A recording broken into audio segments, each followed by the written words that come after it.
Shalom dan puji Tuhan saudara atas kebaikan Tuhan pada setiap kita, sehingga pagi ini dengan izin Tuhan kita boleh bangun dengan penasihat, pikiran cergas dan semangat yang berkobar-kobar untuk melayani Tuhan. Untuk memulai renungan kita, mari kita berdoa. Bapa Syurgawi, terima kasih atas kebaikan-Mu karena bersama dengan kami sementara kami mendengar mempelajari firman Tuhan. Dalam nama Yesus kami berdoa. Amin. Saudara dan saudari yang dikasihi dalam Kristus, tajuk renungan kita pagi ini adalah menjangkau yang tidak terjangkau. Bagaimana? Di mana?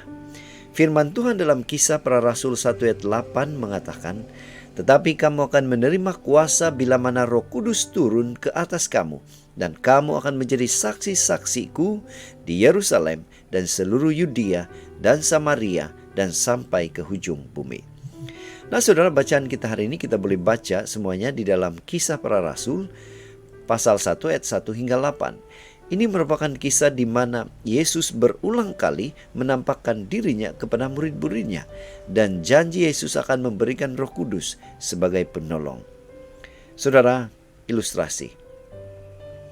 Berbicara tentang menjangkau orang-orang yang belum terjangkau atau menjadi penginjil, kita seringkali mengaitkannya dengan orang atau suku di pedalaman atau kaum tertentu. Padahal tidak perlu jauh-jauh. Di sekitar kita pun ada orang yang belum terjangkau. Saudara, dalam pembacaan kita hari ini, Yesus berbicara kepada murid-muridnya tentang menjangkau, yaitu kamu akan menjadi saksiku di Yerusalem dan di seluruh Yudea dan Samaria dan sampai ke hujung bumi. Tuhan tidak mengatakan mereka harus pergi ke tempat-tempat yang jauh, menginjil orang yang belum pernah mereka kenal atau suku asing yang ada di pedalaman mereka.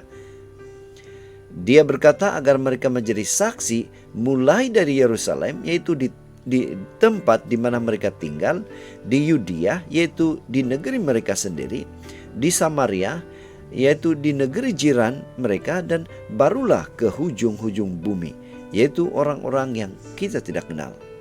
Saudara, dengan kata lain, Yesus berkata, di sekitar kamu pun masih ada orang yang perlu dijangkau.